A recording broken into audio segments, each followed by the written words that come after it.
What is it for you that influence means? Yeah. For me, I think it's about consistency. I think it's how you show up every day, especially when no one's watching, and how you're there for people. So, empathy and caring about people and being there as their leader is probably the prime example of who Parabellum is International is and how we lead too. So, I think if I can bring that care and I can bring integrity to my work and also the calmness, I think that also ripples down throughout the organisation, and the leaders on the ground also can see that happening too. Nothing like role modelling. Yeah, I think it's pivotal. That's the real influence to people. You've got to walk the walk, not just talk the talk. Welcome to the Find Your Influence podcast. This episode, proudly sponsored by the Guinea Group of Companies, an organisation that helps leaders upgrade their mindset, upskill their leadership, and uplift their teams. If you would like the opportunity to sponsor an episode of our podcast, please reach out to the team at the Guinea Group, theguineagroup.com.au, the team at theguineagroup.com.au. Can't wait to hear from you. And if you would like to be a podcast guest, click on the information sheet that is available on the podcast page. Jessica's led operations at Parabellum International for over 7 years. And what Parabellum International is around emergency response, medical support, training and risk management for high-risk industries such as oil and gas, mining, defence and resources. Jessica works closely with the CEO and executive team to scale operations, ensure compliance with ISO standards and deliver measurable value to clients in remote and complex environments. Wow. Nailed it. You nailed it. Full stop, period.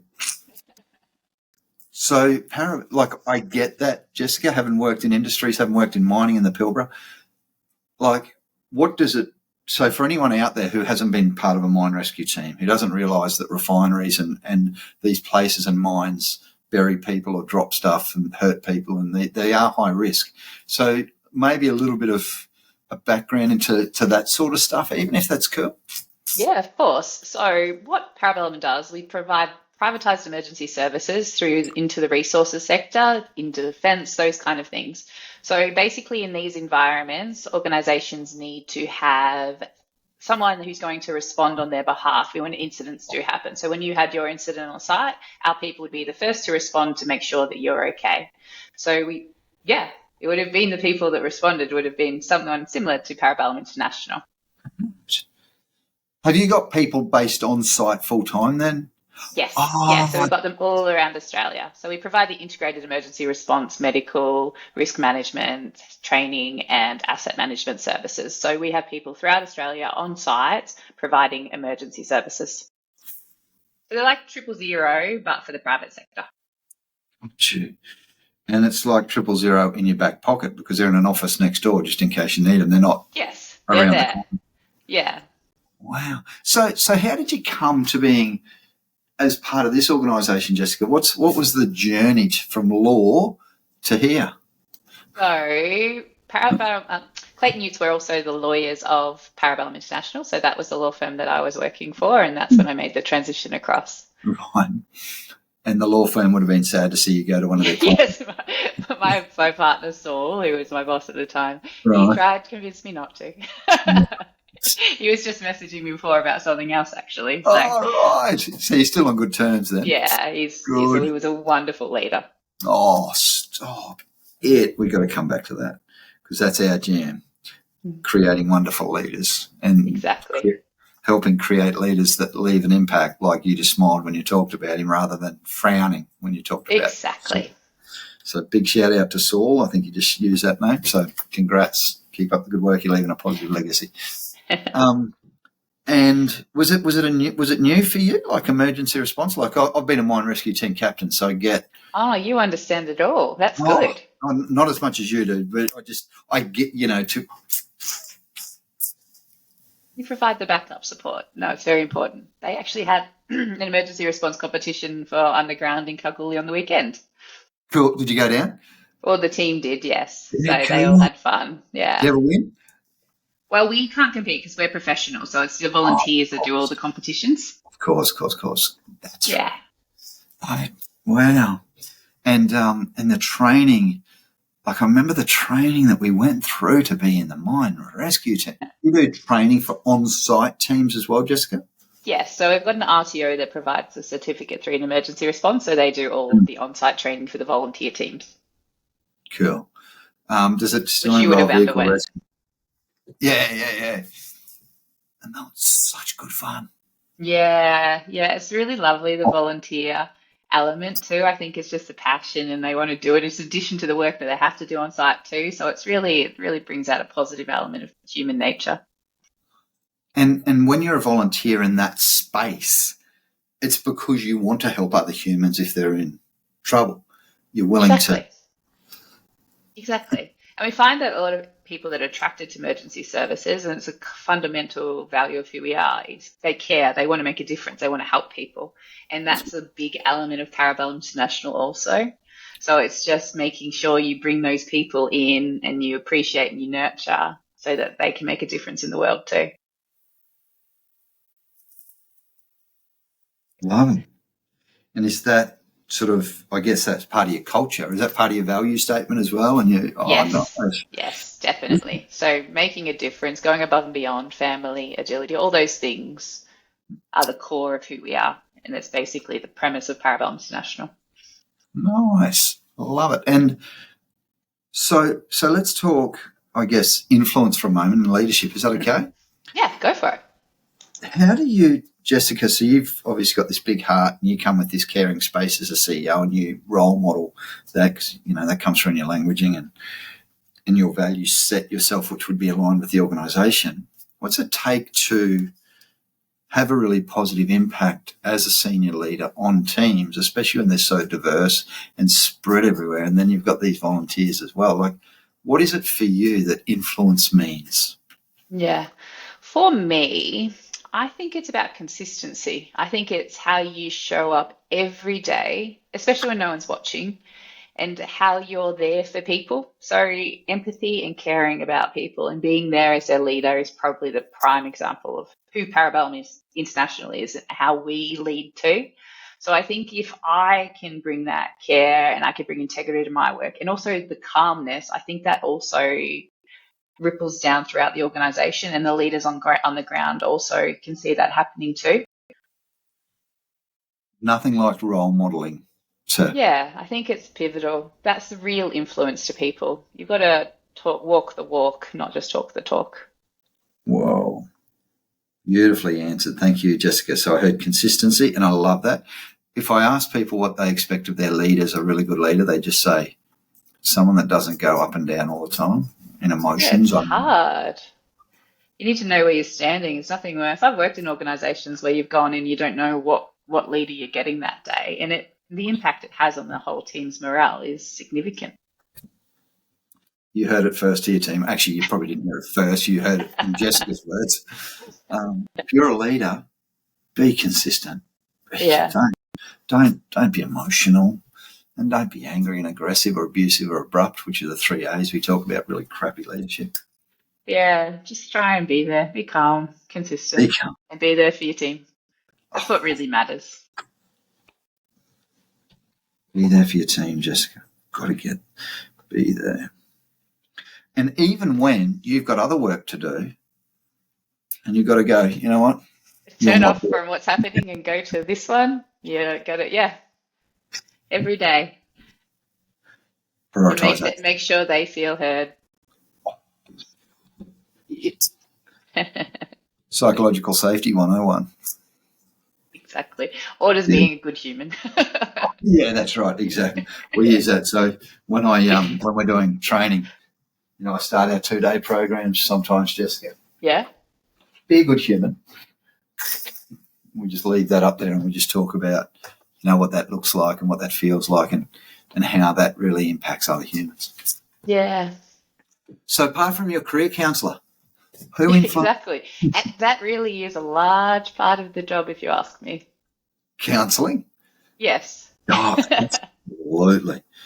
We so many leaders regularly, tell us that they feel ill prepared for leadership in 2025 because it's not just giving jobs out. It's, it's very much the emotional, the caring side of leadership. And a lot of people actually don't feel prepared for that, Jessica. Yeah. I don't think a lot of people understand the human element of leadership. You can have all the technical skills in the world, but if you can't connect with people and understand them and lead them when they need it most, I don't think it's ever going to be effective leadership. Personal connection. So important. Those people skills. Don't worry about being a good, vehicle rescue or hazardous chemicals responder. Be able to connect with other humans and build rapport quickly and get to know them and get to know how to get the best out of them if you are leading them. Yeah. So who's influenced you? Who taught you? Who had this amazing effect on you and this impact on you? Well, I'm lucky. I'm from a big family, so a big family in country Victoria, and my parents and family would probably be one of the largest positive influences in my life. Like growing up in the country, they worked incredibly hard and they've always led by example. So there was no big speeches, well, maybe some big speeches from dad, but ultimately it was the small, consistent, every single day there for you, teaching you integrity. They taught us to be accountable. They taught us to make sure that we decide how we show up every day, I suppose. And that's really come down through my parents. Accountability, integrity, and showing up. Yeah. Did you say you lived in the country? Yeah, so I'm from Bendigo. Wow. So those old country values that get up, dress up, show up. Yeah, and you make a choice every day. You can choose to be happy or not, I suppose. I think that's a big part of who we are too. We're a pretty positive family. We're all very tight still and we look after each other. And we take that through to the community too, not just our family unit. Choose to look after each other. Wow. Beautifully articulated. Isn't it nice when we've had that role modelling?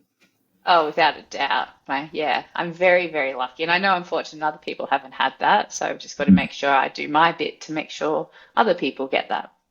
Give back. Yeah, 100%. Wow. And talking about giving back, Jessica, so is there someone in your organisation or your history or your team now, maybe your ELT, that you're really proud of, like, or even someone you've mentored or inspired or motivated, where you go, you know what, I really feel like that person was probably maybe not going off the rails, whatever. Is there any success stories that you're proud of? Yeah, I try to help people where I can, in all honesty. So there is occasions where people have been struggling in their lives or they've had things going wrong, and I try to be there for them and help them and do what I can. So not even just from a leadership perspective, but just from a personal level too. It's making sure, whether or not it's your staff or your family or others within the community, making sure that they're okay and they've got someone there who's got their back and looking out for them too. Got your back. Isn't that an important 3 words? Got your back.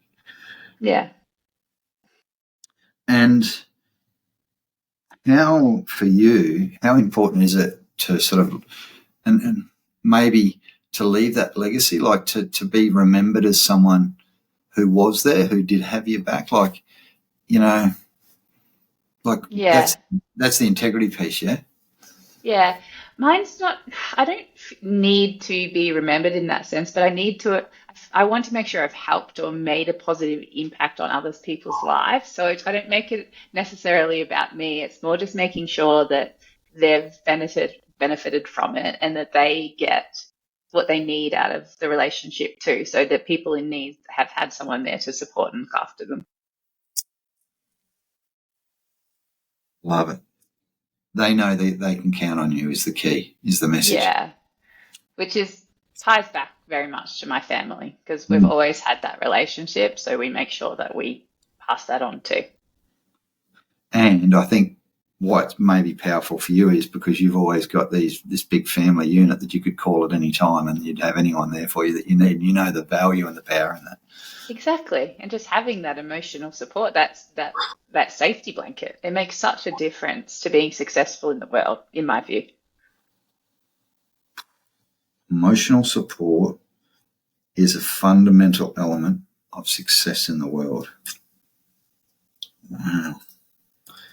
Because if you haven't had a stressful life event yet, you will have at some stage. Exactly. You certainly will. We'll all go through them eventually, Jessica. Yeah. Wow. Unbelievable. Really, really cool. So from a leadership perspective, Jessica, you've been doing this for a while. Someone told me the other day that they'd done an apprenticeship in leadership. And we've talked a lot. It's probably true. You learn as you're going, year after year. I don't think you ever finish the apprenticeship, though. You don't get signed off, do you? There's no trade. No. You make another mistake and you're like, damn it. You feel like you're a first year apprentice again. Yeah. Why did I say that? Exactly. I'm better than that. Damn it. What the hell? And then you've got to go and do that reflection piece, and then probably apologise and not blame your emotions for your behaviour. Say, I take accountability and all that sort of stuff. Exactly. Now, is there a leadership quote, framework, passage, theory that you sort of lean into that you... Yes, probably. So for me, my brother actually got me into Stoicism, so I love it. So ultimately, it's just taking responsibility for your actions and controlling what you can control. It's just such a big element of effective leadership. Responsibility for actions and control of what you can. Because external forces, Jessica, You can't control them, but you can always control how you respond to them.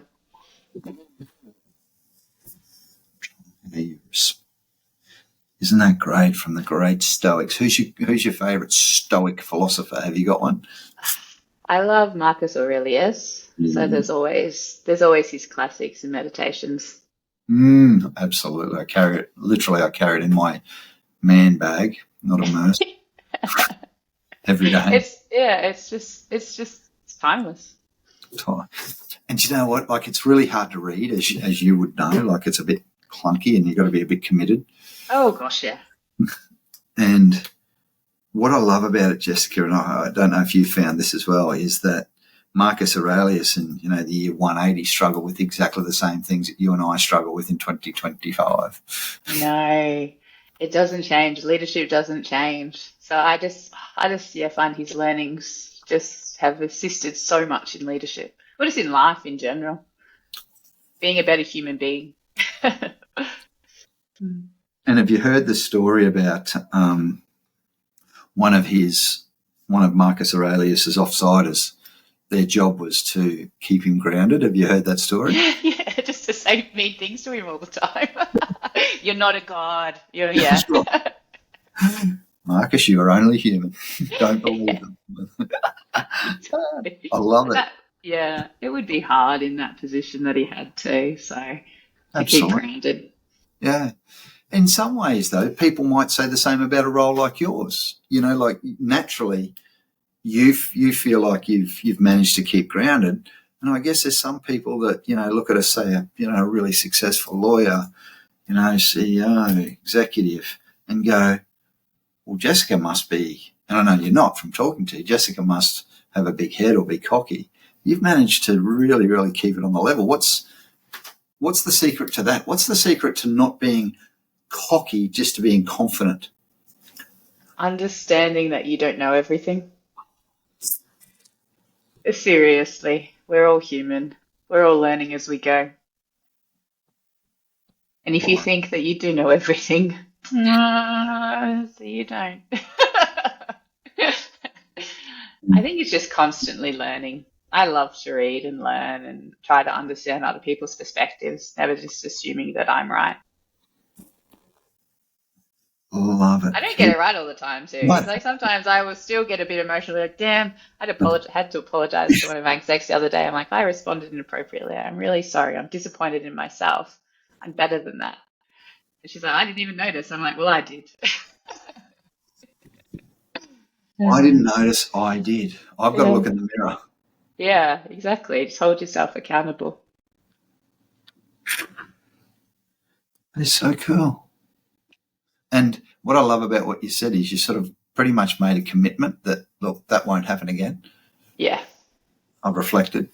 That didn't feel right for me. You mightn't have noticed. At the end of the day, it won't happen again. Yeah. Holding Wow. yourself to a higher standard, just making sure you can do things better. Standards. Because the standards that we show. Exactly, is what the organisation follows too. So if we keep a caring, empathetic leadership, then other people will do the same.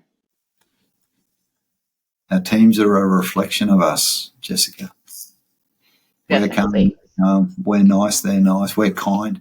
I love the be kind, not nice piece. No, because I do keep people accountable. As I said, accountability is a large part of leadership. Mm-hmm. But being nice isn't necessarily the best for anyone. No one's going to improve if you're just trying to be nice all the time. Be kind and care and empathetic and understand. But you also want people to get to be their best version of themselves too in their positions. So you're never going to get that if you're just being nice to people. Awesome. I love it. Love it. So there's an account. Do you know, it's probably, I think accountability is the big thing. And tough conversations would be the second one, Jessica. In 1,500 one-on-ones, they're probably the themes that people ask for support around as leaders. Definitely. How do I hold others accountable, and then how do I have those robust conversations? Yeah, we ran some leadership training for our managers last week, actually, because they do. And until you start getting into difficult conversations all the time, I like difficult conversations in the sense that you can get a really good outcome, and no one's left guessing afterwards, and you can really work together. And instead of going into a difficult conversation looking at it as negative, you look at it as something that's positive to resolve, something that you can work together and learn from. So I try not to see them as a negative, but a lot of people find it very difficult. I know my management team do the same, so that's why I've had training with them too, so that they can learn those skills. Good on you for providing your ELT. So you've heard it again here, team. Even ELTs struggle with They do. emotional conversations. And these are very technical, competent people, and they will still get to a stage of like, oh, how do I have this conversation? Because, and I'll tell you what, Jessica, someone said to me the other day, and I couldn't believe it when they said it to me. It was a CEO, a senior human. And this person said, Anton, I'm worried about having the conversation because I think it'll be a relationship breaker. And I went, and I that's what I did. I sort of, inside, I went, bleh. I sort of thought, there's no reason why conversations, like, if prepped, if done well, if done with care and empathy, if done with the right intent, surely we can deliver news that doesn't break a relationship. Well, sometimes they might not be the right person for the role too. You've got to have those conversations. If you fear that, you've got to at least start you've got to have the conversation. You can never just continue to put it off because it impacts the performance of the entire team around you, and you know it. No one wants to. I can see that no one likes them, but you've just got to have them because they're pivotal to a successful organisation and ensuring good culture. That's right. Because it's not fair not to have that conversation. Exactly, for them either. Like, because inside you know that they're also feeling something too. So that's just sitting for them too. So if you're feeling it, I'm sure they've got the same kind of feelings inside. Whereas if you just get it all out, have the conversation, put it out, start again, and determine if they're the right person or not too. Love it. And there is a gentle way, there's a kind way to let people go if that's where it ends up. But, yeah, well put. Well said and well put. Jessica Keogh, amazing. What else would you like to share about your experience that you've learned? What's another big learning from Marcus Aurelius? Gosh, just trying to think what else we can discuss. I suppose it's calmness, clarity. Oh, right. in leadership, to be a very effective leader, and what I found, people who are good at it, they bring a calmness to it. They also have a clarity, and they don't act on their emotions. So it's also just that effective communication to people so that they know where they stand too. So it's so that everyone's on the same page, because nothing impacts culture or even productivity more than people being unsure of what they're doing or where they're going, what's happening. So effective communication is also key. Calmness, clarity, and communication in an effective way. Beautiful. Thank you so much. You know that Marcus Aurelius liked to sleep in too? Do you remember reading that? Yeah, I did. Yeah. But what was there some other stuff about him too? Yeah.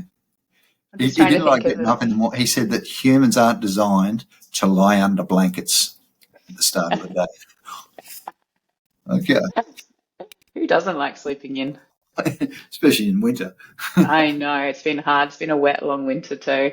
Has it? Over in Perth? Oh, no. Yeah, very. Wow. At least everything will be green. I know, it's a nice change for our desert state. It's looking really pretty. Dry state a lot of the time. Anyone that's been. Mm. You've been amazing. Jessica Keogh said the very, very last question that I ask all of our amazing, thank you for jumping on this interview series with TBS. And is it okay if I just use this as our podcast as well, on our podcast series? Yeah, that's fine. Yeah, of course. Thank you so If it much. sounds okay. I don't know. Amazing. So is there any amazing human out there that you would recommend would be a great interview series guest or podcast guest for me to talk to about the topic of influence or leadership? I was maybe the people on the front line who actually have a different perspective from someone sitting in the executive chairs, because they're the ones that are responding every day. They're the ones in my organization that are saving lives. So it's nice to hear the different perspective rather than from the executive level. How is that leadership, and how is the communication effectively flowing through down to the levels of the front line, where it's the most required, it's the pivotal part to ensure that they're doing their jobs effectively. Would you mind connecting me with, say, one of your frontline leaders? Would that be all right? And we'll have I'd love to. Oh, that would be so good. Thank you so much for that. That'll be such a cool conversation. Yeah, I think it would just be something a bit different. Absolutely. And really, I got excited then because, that person will be able to share that they've responded to truck crashes or, a fire in a pit. It's a lot more interesting than the leadership, than the executive level. They're responding every day in the sense that they save someone's life. I'll get a phone call. It's like, oh, they've saved someone today. This person's been rushed. They wouldn't, so it's amazing. It's such a different organization from the legal firm that I worked in. Like it's just very different in the sense that what you give back to the community and how much you help people is so prevalent throughout Parabellum, and it really makes a difference. So it's nice. And in that beautiful that Parabellum sort of understands that you at exec level understands the front line. We're saving lives, but not only are we saving lives, we're changing lives. Every day, every interaction. And a saying that I love too, Jessica, which I know that you'll agree on, we leave people better than we found them. Exactly. 100%. That's a big part of making a difference. Absolutely. And it takes effort to do that.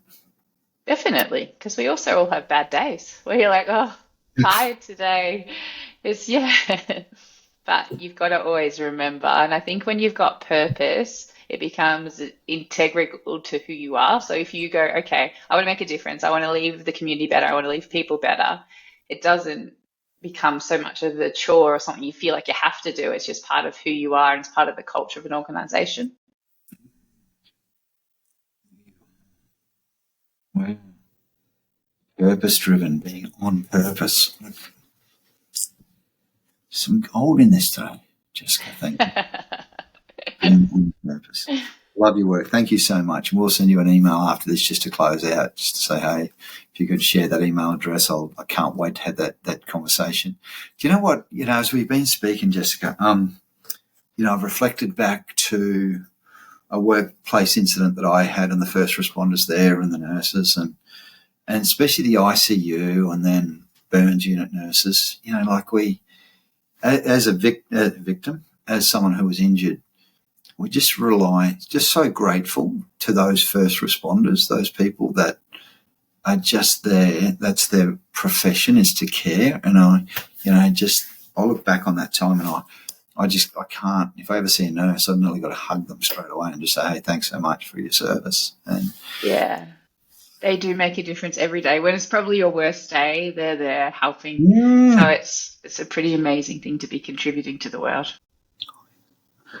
Good on you. Keep up the great work, Jessica Keogh. Thank you. Thanks, Anton. It was lovely to meet you. Thanks for listening.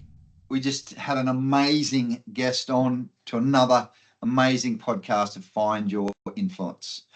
My name's Anton Guinea, and for 20 years I have been working with, training, coaching and consulting leaders at all levels of organisations. I've coached Gen Z leaders right through to baby boomer leaders. I've done 1,500 one-on-one leadership coaching sessions. My mission on this planet is to help leaders create high-performing and psychologically safe teams. If you want to upgrade your leadership, upskill your teams, or upskill your leadership, please reach out. You can get me at anton@theguineagroup.com.au. Please tune into our next episode. These podcast chats are amazing. The value and the information that you get will help you be more influential and help you be a better leader.